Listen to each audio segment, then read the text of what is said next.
Hey CW Apes, Mr. Kennedy here. These are your lecture notes on evolution and human impacts from Chapter 8, Section 4 to Section 9. Today we're going to kind of grow our understanding and dig deeper into the idea of evolution as it was laid out by Charles Darwin, who wrote that theory of evolution by natural selection based largely on, well, how nature interacted with the individual populations like adaptations. So the idea was if you had advantageous adaptations that you would survive and reproduce at a rate higher than somebody who didn't or something that didn't, okay? So we're going to dig deeper with that today, and we're going to start with this picture here. The first thing I'm going to tell you is everything that you see in this picture is wrong, wrong, wrong. This is the epitome of natural selection against stupidity in humans, all right? So basically this, these fellas are sitting in their little swimming pool with their radio in the middle and all that, and they got that extension cord there floating on a pair of flip-flops. Like, hello, don't ever try that at home, okay?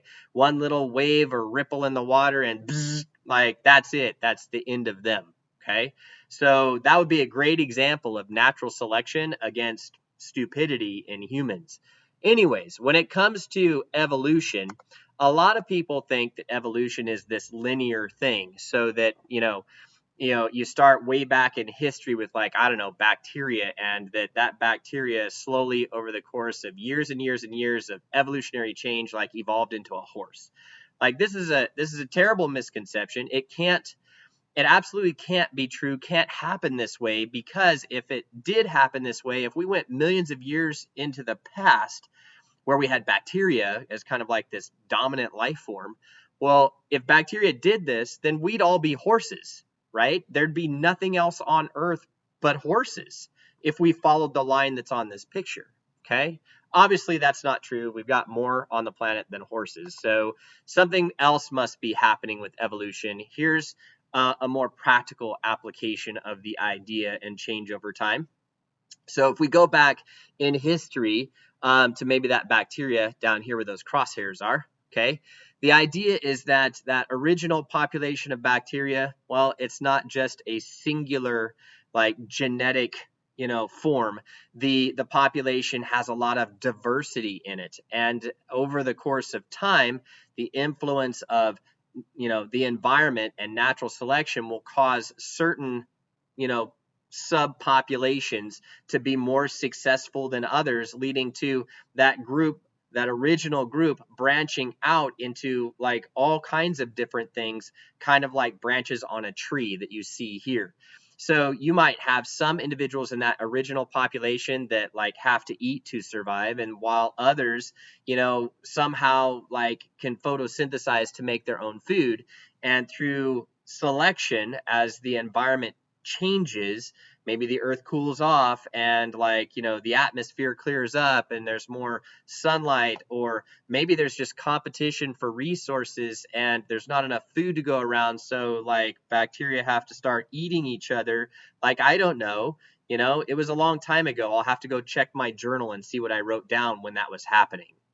Okay, anyways, the idea is it's selective survivability based on that natural or environmental pressure playing out with the adaptations that individuals or populations have within that original group of bacteria, okay? So if that's what's going on and there's lots of diversity in that original group, then it's much more likely that we could get all the life that we see today, okay? Evolution really plays out on the genetic differences of successive populations over time. You can't pick your parents. So basically, some of us are born, and when I say us, I'm talking about all species on this planet, based on where you live. Some of us are born with advantageous adaptations for where you are, and others not so much. And if you're born with less than advantageous adaptations, you might survive. You might be able to struggle through your lifespan, but you're young and the future of your line is limited. Your young survivability will be questionable and that line that you're on because of you not having advantageous adaptations will most likely die out unless you move somewhere that you kind of fit with better. Okay, so it's whatever you've inherited from your parents, right? Any organism along that span of life on Earth, whatever it is inherited from its parents, that determine whether or not you're going to be successful in the particular environment that you're in. Natural selection. So when it comes to like what happens, well, there's a couple different forms of evolution that have been described and discussed and argued about in scientific community. The first one is called macroevolution. Macroevolution is the idea that we're going to have long-term, large-scale changes. Long-term, large-scale changes where like land mammals, basically it came from whales or whales came from land mammals, whichever direction you want to take that. And a lot of people argue that, well, this must be true because they get into the skeleton of a whale and they look back into the tail area and they see that it has like these vestigial structures. It has pelvic bones, and they're kind of like, why would a whale have pelvic bones, which could have potentially supported, I don't know, back feet at some point if it were never a land animal? Okay. So that's their argument. They'll then go and try to develop a common ancestry or connecting those species one to the next, like land mammals to whales, based on the DNA and RNA sequences inside of cells. And they use that to develop a common ancestry by simply saying, hey, if the DNA or the RNA inside of a cell between two things that look totally different now are the same, then basically like they must be related, because like where else could that come from, right?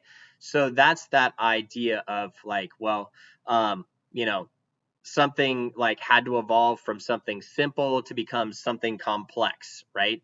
And over the course of time, anything that has matching like skeletal structure, matching genetic material, like it should be related. And I think really it probably started with people looking at people going, well, like, me as a parent, like I look like my kids or my kids look like me. So we must be related, right? And if you go genetically, well, then like we share DNA. So yeah, like we're closely related because our DNA is very similar, right? So that's the kind of logic we're looking at or using in this kind of analogy. Okay.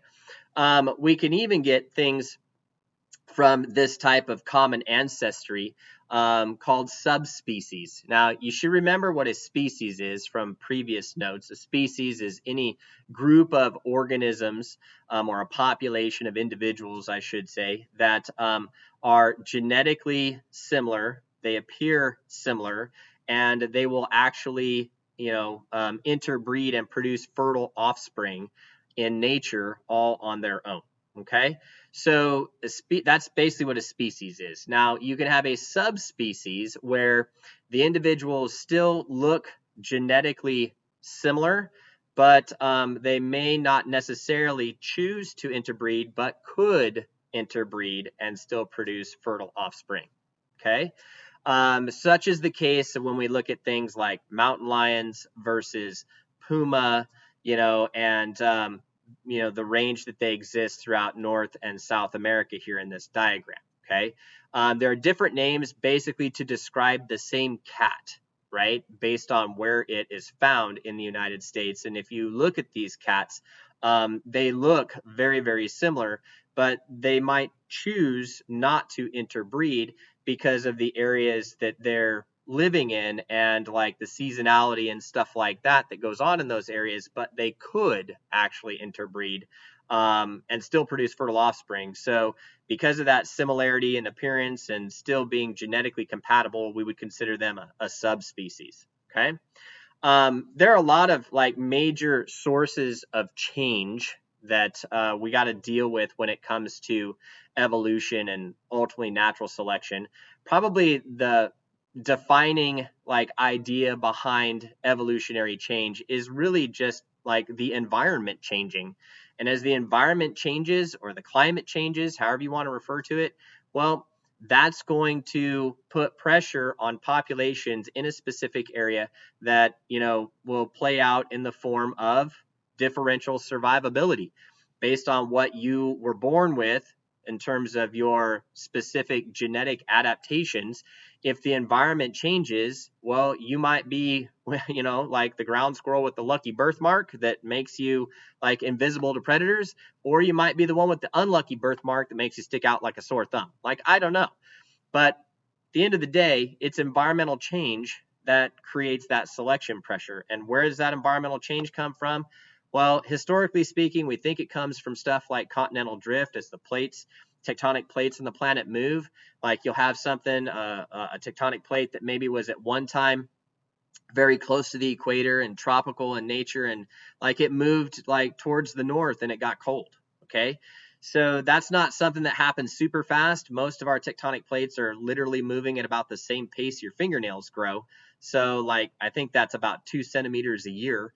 And if, you were a population of species marooned on one of these plates and it was doing that sort of thing, you would probably have ample time to adapt, so to speak, through your, reproductive patterns so that your species could change over time and still exist as that species, maybe looking a little bit different, like a rabbit that once lived around the equator might be brown in fur color, but as it goes north and becomes a snowshoe hare, it turns white, right?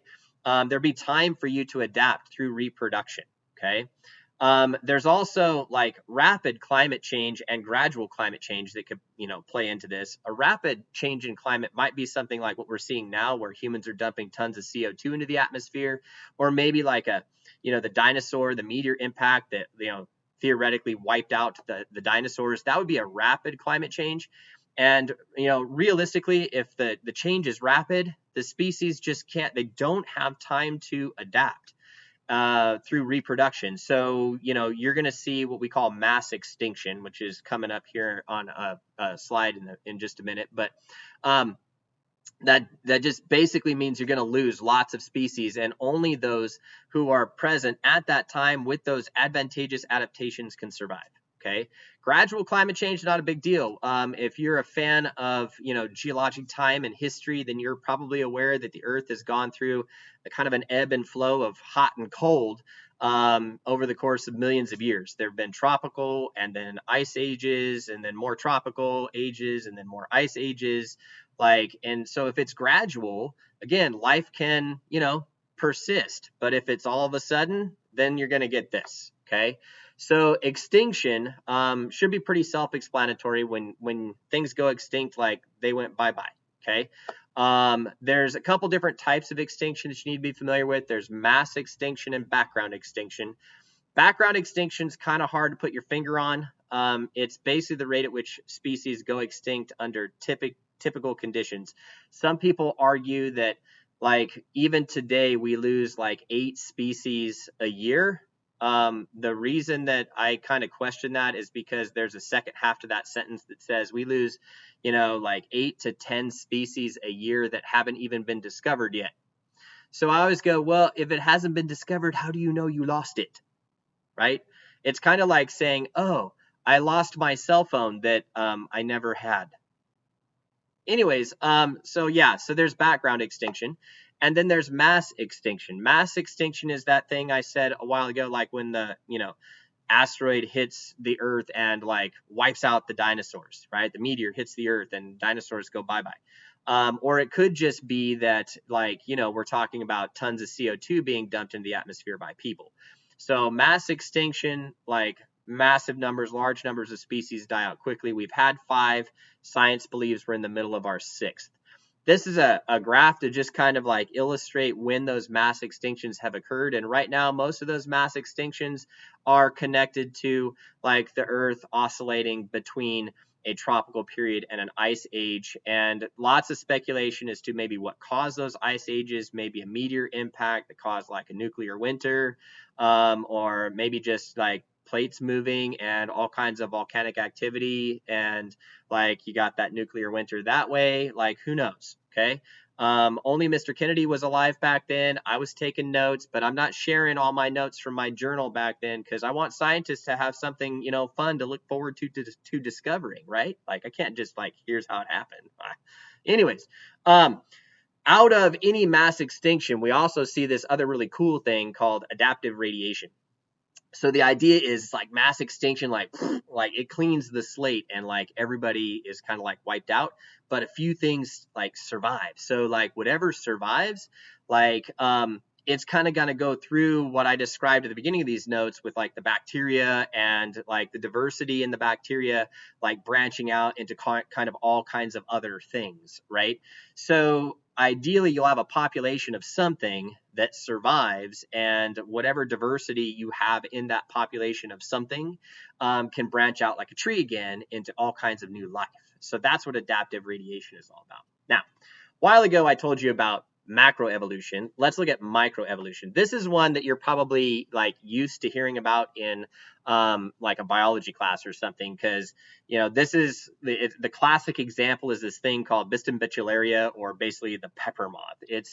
It's small genetic changes in a population, small, that happen over a short time frame. So you'll notice here I've got this slide that has this pepper moth on it, and the idea is that in a real simple, like all-in-one like comment, the pepper moth like originally started off as a population with black and white speckly moths. Like the moth was dominated or mostly like the light color, and very few were dark before the Industrial Revolution. And then after the Industrial Revolution, like soot and smoke like collected on the trees and killed all the lichen that the speckly moths used for camouflage. And then the dark moths like were camouflaged and their numbers went up. At the end of the day, what we saw in the pepper moth population was a shift from a population that was at one time a light colored speckly moth dominated population to a population that was pretty much all dark, and those original dominant color patterns we saw became like a rarity. The reason this is considered evolution is it is change over time, but here's the really interesting caveat: that change over time didn't lead to the moth evolving into a bird or something.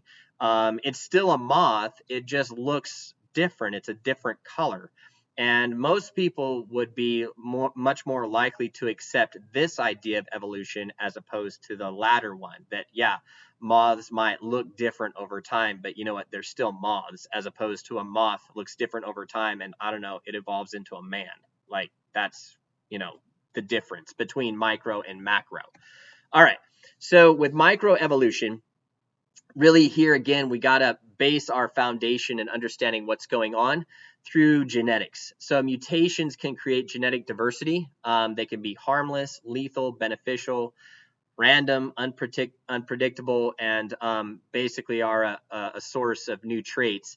At the end of the day, like that's the idea of how we can see change in this microevolution environment. You're born with some sort of mutation that may or may not make you genetically well adapted to your environment. Okay, so if you're looking here, there's like an alligator there that was born white. Like I don't know about you, but that poor little guy is probably gonna have a hard time like finding food. And then you've got that steer that's just like huge and muscled, and I don't know, without like having adequate food source, that thing might starve to death. Plus, I don't see a lot of fur on that thing, so unless it's inside, it's probably going to get sunburned. So this might look like a plain green slide with nothing on it, okay? But if you look really close, okay, and you look right here where I'm circling, all right, you're going to eventually be able to see the outline of an insect. So my question for you is, how could that happen? How could we get this insect that is perfectly camouflaged to its environment? Again, you got to think about what, like that lucky birthmark was that it was born with, and how that plays out in its selective survivability. Okay, so at the end of the day, you probably had a population of this insect, some of which were green, just because of random dumb luck, and others maybe were like brown or something.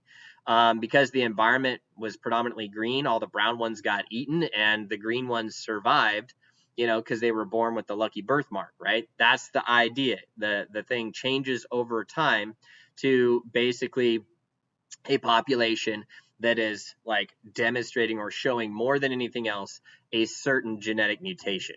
Okay, so next thing we got to talk about in terms of natural selection is that there are some other caveats that have to play out. Not only do you have to have this mutation thing going on and your genetics going on, but we also have to realize a few things like what you see on this slide. In order for natural selection to play out, species kind of have to play this role where they over reproduce, right? Animals, plants, they're not real smart. They're not like people who can sit there and, look within their home and go, you know what, only having 2 kids, that's enough for us. Cause kids are expensive, and like, food and college and all that, like it's expensive. So we're going to stop having kids with 2. Lower life forms don't do that. Like they just have kids, like they just reproduce. And basically they don't think about like the past or the future. They don't look at the environment and go, gee, well, maybe we shouldn't reproduce this year because, I don't know, in the case of these caribou or whatever, like grass is starting to get hard to find. Like they don't do that. They just have more caribou. Okay. So that's problem number 1. They have to over reproduce. Problem number 2, they have to have some traits that are like, different one from the next, some variability. And that stuff has to be heritable. Okay, so there has to be something that they could pass on from one generation to the next in the form of an advantageous adaptation. And then there needs to be some selection pressure when like resources become scarce. There's a struggle to survive. And as long as there's a struggle to survive and all of that, then basically what's going to happen is, as I've described many times, those with the advantageous adaptations are going to survive and continue to reproduce. And over the course of time, we'll get to that 4th point there, like those adaptations change the overall structure of the population. Okay, so next thing I'm just going to throw out there is, what does it mean when we say survival of the fittest, right? Because you hear that all the time with Darwin. This is what it means. Okay, the ability to survive and reproduce is the most fit. It does not mean you're like the biggest, the strongest, the fastest, whatever. It means that you can survive and reproduce at a rate that's higher than anybody else in your population. Okay, so you're not necessarily super muscular.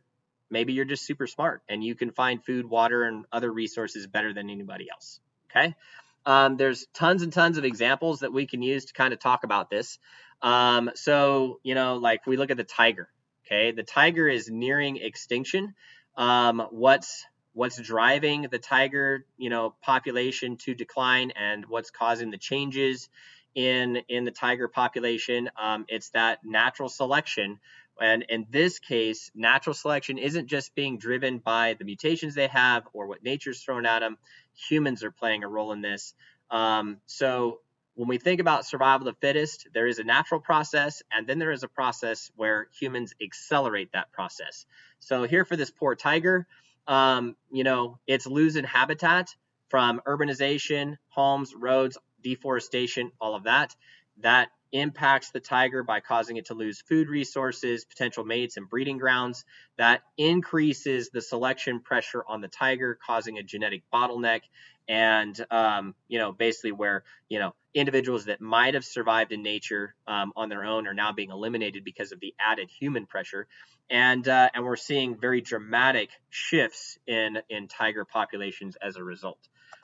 This is the Galapagos tortoise. You find them in zoos and stuff like that.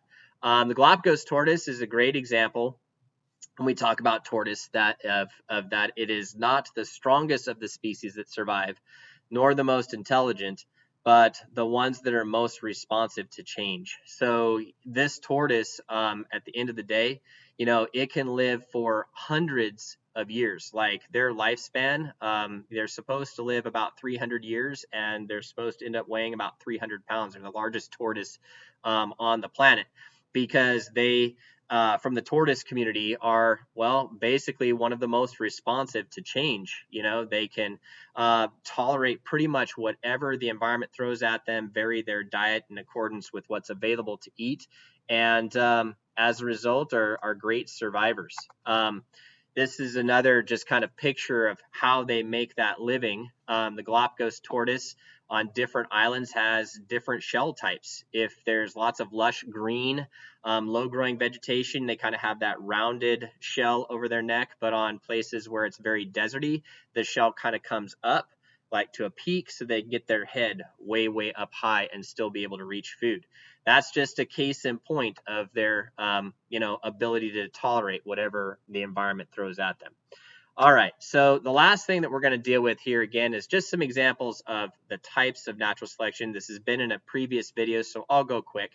There are some types of natural selection: directional selection, disruptive, and stabilizing selection. So here's some pictures of that again. Directional selection is selection for like one extreme in a population. So maybe in the case of the Galapagos tortoise, if I'm living on that desert island, then there's going to be a directional selection for those individuals that have that peaked shell over the neck. And over time, that peak's going to get bigger and bigger and bigger because those individuals that can reach higher and higher and higher are going to get food. And if you can't, you're going to starve. Okay. Stabilizing selections like the average. Okay. So if I'm that speckled pepper moth, well, maybe it's advantageous for me to be somewhere in the middle, not quite really, really bright white or not quite totally black. And, if I'm in the middle, I have better camouflage. Okay. And then disruptive selection. In disruptive selection, this is both extremes. Okay. So that's like Darwin's finch on the Galapagos Islands. On one island, like the big heavy beak is super like advantageous so you crack seeds. And on the other island, like you got to have like a sharp pointy beak so you can catch bugs. If you're stuck with a beak in the middle, like you're not really good at either one. Okay. And then the last thing that I want to throw at you is this idea of coevolution. So remember, we talked about coevolution when we talked about predators and prey. So the idea in coevolution is that if a prey item evolves like some sort of defense, then the predator has to evolve a way to counteract that. Now, this isn't necessarily like predator prey. This is more of like a mutualism thing because the hummingbird needs the food from, that honeysuckle flower, and the honeysuckle flower needs the bird, right? So that, pollination can occur. So what's going on here in this mutualism is that, well, the flower's design is, long and slender to get the bird to stick its beak like way down in there so that the pollen gets on the face of the bird. And, when the bird goes to another flower, it can like cross pollinate, right? The next flower that it comes to. Okay. All right, so that's it on evolution and some of the human impact on evolution. Hopefully this helps you understand the role of mutation and advantageous adaptations in that kind of differential survivability and what we see over time as populations kind of have to respond to whatever nature throws at it. Hopefully you now understand the difference between macro and microevolution. I'm Mr. Kennedy, and I will see you next time.